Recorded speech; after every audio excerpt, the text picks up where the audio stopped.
The Peeping Tom, Episode 2.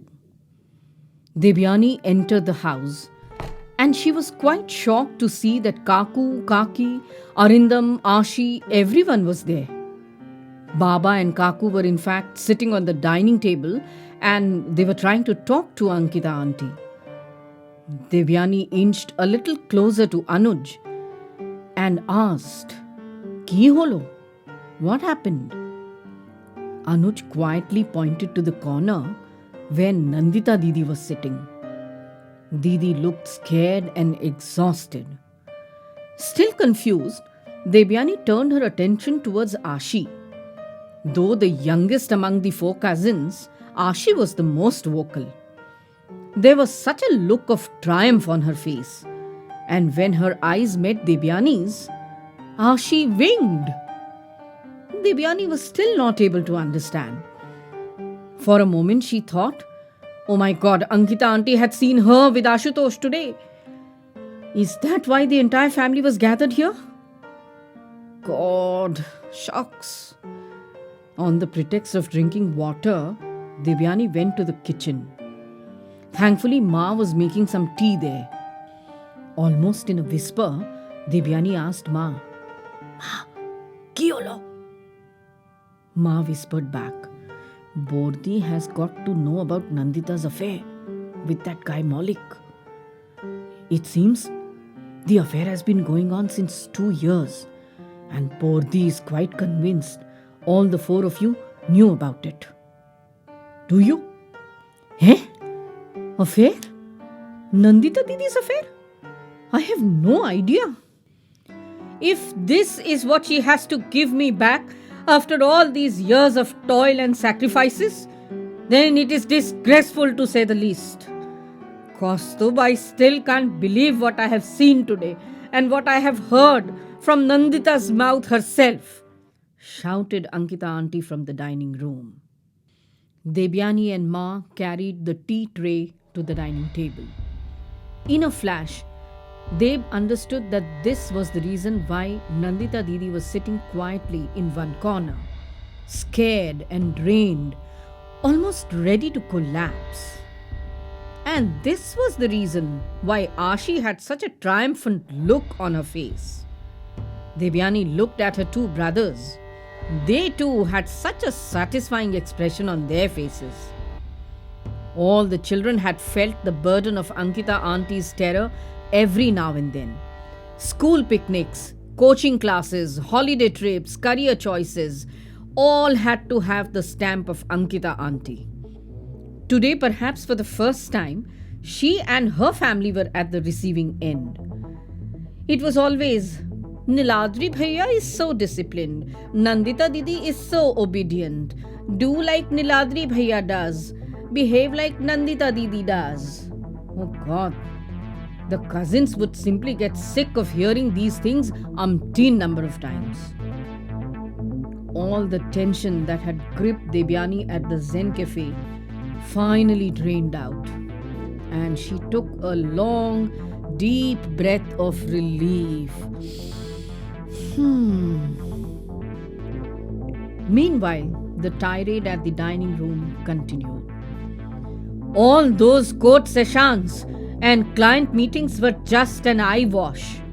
They were just excuses to go out with that useless Maulik. Our family never had a single affair ever.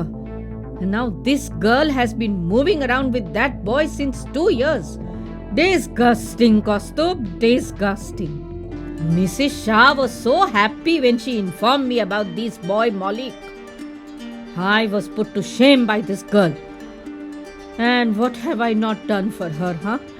Tell me. In the last semester of her law, she said, buy me a brand new laptop. I did that. She wanted designer lehenga for Niladri's marriage. I bought her that too. All of that to see this day. Bordi, don't lose your temper like this. The younger generation does get attracted to the opposite gender. I am sure it is just an infatuation. Nandita is such a mature and responsible girl. I'm sure she will marry only the person selected by you. Baba tried to placate Ankita auntie by saying all of this. Dev glanced at her gossip mandali. Ashi had crossed her legs and was propped up most comfortably against a set of cushions on the sofa, whereas Arindam and Anuj had begun to sip on their tea in anticipation of a long dramatic scene. They were excited and very happy because today they were not the chosen victims of Ankita auntie. That the principled and idealistic Ankita auntie could also have a chink in her armor amused the four of them. Dev's eyes now fell on Nandita Didi. Short statured, wheatish in complexion, Nandita Didi was almost curled up in the corner. Her face was pale, and it appeared from her swollen eyes that she had cried quite a lot. Though never a favorite among the four of them, somehow at that moment, Devyani felt a surge of sympathy for Nandita Didi. Dev could sense the stressful life that Nandita Didi had lived for all the 26 years, under the glowering eyes of a mother whose only mission of life was to keep an eagle eye at her brood. Nandita Didi must have found it so hard to survive the ever-persistent questions, the strict discipline with non-flexible timings for eating, sleeping, studying, going out, chatting with friends, what to wear and what not to. Oof, the do's and don'ts of Ankita auntie were never ending. Amidst such a controlled life, Nandita Didi must have at last found love in Maulik. And she must have fallen for him immediately. In his company, Didi must have found the much needed peace, the freedom to be herself, the flexibility of doing what she wanted to do. Though thankfully, Baba and Indranil Kaku were very different than Ankita auntie, yet they too had to forcibly impose some of the strictness that Ankita auntie made compulsory for all the children. Devyani obviously began to think of her own relationship with Ashutosh. Moments spent with him were few, but so enriching and so satisfying. Devyani could relax and think of a career and even dream of having a studio of her own when she was with Ashutosh. No, Indra, my decision is final. I won't allow Nandita to marry that Maulik. She is a cheater. She has betrayed my trust, my principles, and all that I have always stood for. Don't defend her in my presence, said Ankita auntie in a tone that indicated finality. Ankita auntie, in what way has Nandita Didi betrayed you or cheated you? A stunned silence followed this question. They couldn't believe her own voice. She was protesting against Ankita auntie. She had the courage to raise her voice against auntie. Baba and Kaku were so taken aback that Kaku nearly dropped his cup of tea. But the one person who was most shocked was of course Ankita auntie. Who said this? She demanded loudly. I said this. And Devyani took a step towards the dining table. Ma tried to pull her back and Baba shouted, Devyani, keep quiet in this matter. When we are discussing an issue, children are not supposed to butt in. Apologize to auntie right now. Apologize for what, Baba? I know you elders in the family are discussing some matter. But that matter relates to us children, Baba. And seriously, are we children anymore now? I am 22, Baba, in the last year of my master's program. Anuj is 20, in the second year of his college. Both Arindam and Ashi are in their late teens. And Nandita Didi is a lawyer, Baba, all of 26. And she has been earning since the last 3 years now. So who is a child here, Baba? Baba, don't you think that Ankita auntie must pay attention to the likes and dislikes of her children? In fact, of all of us too. Why do we have to be answerable to her for the smallest of things? When Arindam began to like Pooja and wrote a letter to her, why did Ankita auntie have to create such a ruckus in front of everyone? Is that not the age when we will all fall in love with friends and classmates, co-workers, even neighbors? What wrong has Nandita Didi done, Baba, by falling in love with Maulik? He is young. He earns pretty well.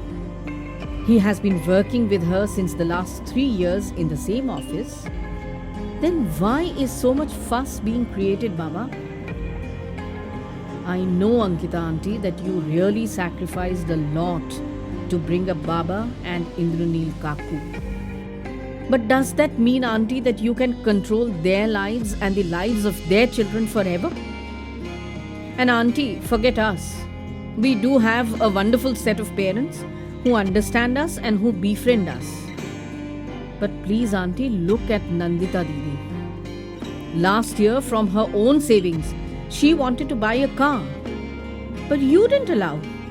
And instead gave her Niladri Bhaiya's old scooter to take to office. Auntie, do you really think that you have the right to live Nandita Didi's life yourself? Nandita Didi has been quietly meeting Maulik in cafes and restaurants, in public places, Baba, not in hotel rooms or far-flung farmhouses. She hasn't run away and got married to Maulik, which she could have done. She is legally entitled to do that. Ankita auntie, command respect from all of us. Don't demand it by your Hitler standards. Devyani finally stopped speaking. Again, a stunned silence followed. Ashi hadn't moved an inch. Her crossed legs had untwined and were dangling down from the sofa. Anuj and Arindam had forgotten to sip their tea. But the only person who now moved was Nandita Didi. She got up from the corner and just stood there, staring in sheer disbelief and wonderment at Devyani. Never even in her wildest dream had Devyani ever thought that she will one day defend Nandita Didi, and that too against Ankita auntie. Devyani walked towards Nandita Didi and for the very first time hugged her.